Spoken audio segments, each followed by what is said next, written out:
here today. Here's what upsets me about the whole education formula is we know it discriminates against us. We know that. But yet when we complain to Beacon Hill, the response oftentimes is, but the people who benefit from it have the votes to keep it in place, and therefore we can't change it. We know what? That has to be the most ridiculous thing, the most un-American thing I've ever heard. We have the votes to keep discrimination in place, so therefore it should stand. No, it shouldn't stand, and that's one of the first things that we need to change. The second thing is this harbor. You look out the windows of this harbor and you see one of our most beautiful resources. I look out at this harbor and I see my work experience. I see the fishing boats that I've defended. I see the properties that I've developed. And yet the state looks at us and the state says this, Gloucester, you need to reserve your harbor for fishing. Then on the other hand, here's what they say.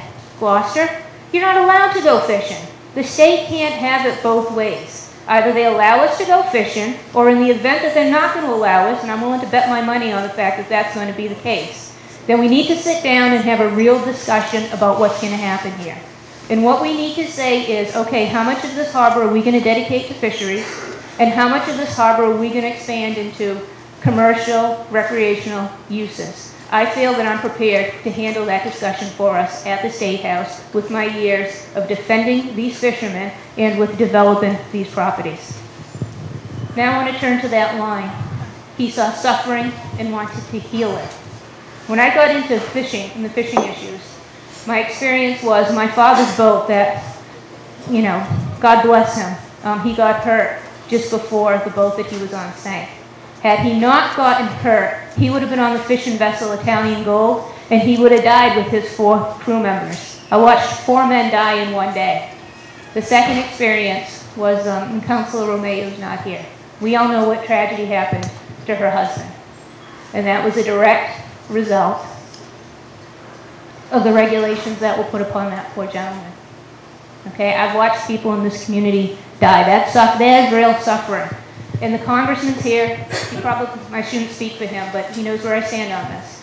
When fisheries policy becomes so important that the regulations fall on the policy itself, and it fails to take into consideration what the real effect is on the people that are risking their lives to go out to sea, we have a problem. We're working on it, and we're going to fix it, and I want to continue to work on it. Now let's talk about my generation for a second. I look around this room, I see Greg, I see Astrid, I see a couple of people my age, but quite honestly, we're in the minority. And one of the reasons I think we're in the minority is because a lot of people that I know that are my age had to move away. Why? Because they can't afford to live here. They cannot afford to raise a family here. The one way that the Chucky and the Christines and the Ann-Margarets of the world have gotten away with it is we live with family, we take care of our family, and we like that, but that doesn't work for everybody else. And why aren't those kids coming back even when they have kids and they want their kids to grow up with their parents? They're not coming back because the jobs aren't here to support the level of income that's needed to live here. So we need to develop our economy. How do I want to do that? I just talked about the harbor, that's one. Judith Hoagland is here. She's a big advocate of the creative economy. I want to connect the dots. I want to connect the dots between the artists, between the art institutes, and between those professions that are involved in design and architecture that all play a part in that economy. So that what we become is a fishing port, and in addition to that, we become a center of cultural tourism. We have it right here. We need to use it. We need to do it. The third part of it is business parks. The congressman said that there's 3 areas of our economy that's doing well. What are those 3 areas? The medical community. They're doing well. You drive up Route 128, you see Leahy building a new hospital, you see Beverly building a new hospital, you see Mass General they're doing well. The second part is the environmental. We hear about renewables. We want more renewables. Well, in order to get more renewables, we need to invest in companies that are doing that type of work. They're doing that type of work. They're growing. Let's have them here. The third part is the life sciences, stem cell research, in conjunction with our universities. It's happening, it's growing, let's have them here. And you're going to say, Margaret, where are you going to put them? You're not going to put them on the harbor, are you? No, we're not going to put them on the harbor. But the state has said that this property that we're looking at on the Magnolia-Manchester line, we need to look at that property, we need to determine if we can put business parks there, and if we can, we need to bring those industries here to Gloucester so people that graduate from college can afford to live here, raise their families, and continue to be Gloucester, Rockport, and Essex residents. Third, healthcare. Landmark legislation, we've done a really good job of covering 50% of the people, but 50% of the people that need coverage still aren't covered. And you may say, well, of course they're not, because it's going to be really expensive and it needs a lot of money. That's true. It does, but that's not the biggest problem. The biggest problem is we don't have the infrastructure to absorb all of those people. The biggest problem is there's a real challenge in how many primary care physicians do we need to treat those people. Suffering that needs to be healed. We need to, and this is what I would propose. I would propose looking at those students that are in the medical field right now. We do this for teachers. You know what we do for teachers? States like Florida do this. They tell teachers that if they teach, if they agree to teach in low-income areas, that the government will forgive their loans. We need to start looking at that we have the best medical schools here. We need to start looking at those folks that are in those medical schools, and we need to say to them, we need you to stay. We need you to make a commitment. And in exchange for that, we need to help you with your loans so you can afford to live here. Fourth, seniors. I sat on the board of senior care for over 6 years, so I was the secretary of the board. And one of the things that I worry about is the rising cost of water and sewer. Now, my parents are here. My mom, Frances, is blind through no fault of her own. My father, Joe, retired in order to take care of her. They are on a fixed income. I live with them to offset the rising costs of the bills and to make sure that my mom's cared for. I know what it's like when I look in the eyes of a senior who says, hey, Margaret, I don't know that I can afford to live in my house much longer because I'm watching a tax bill that's rising, I'm watching a fuel bill that's rising, and I'm watching a water and sewer bill that's rising.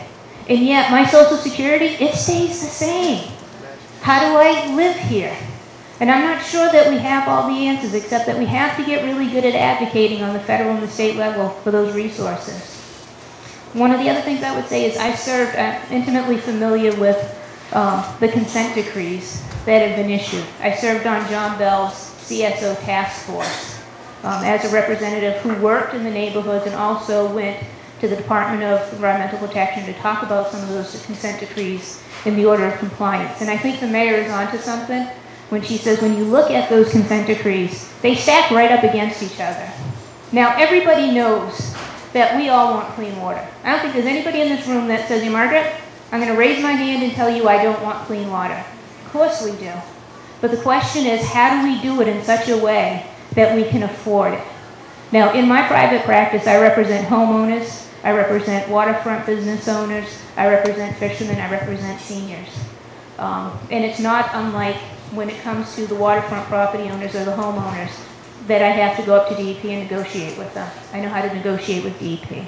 I want to negotiate with them on the harbor issue. I want to negotiate with them on the water and sewer rate relief issue.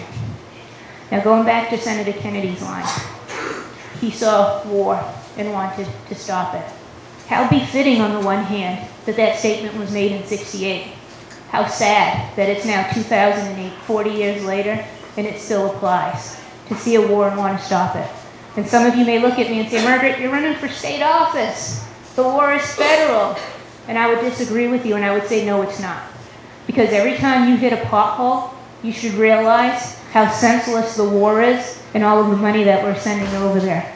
When you see a child that looks at you and says, my school is falling apart, and you say, what did you do today? And he says, oh, I don't know what I did today, but I can tell you that the ceiling tiles fell. He's not learning. His school is crumbling around him. And the resources that would normally be put in education is being sent overseas for a war that nobody understands.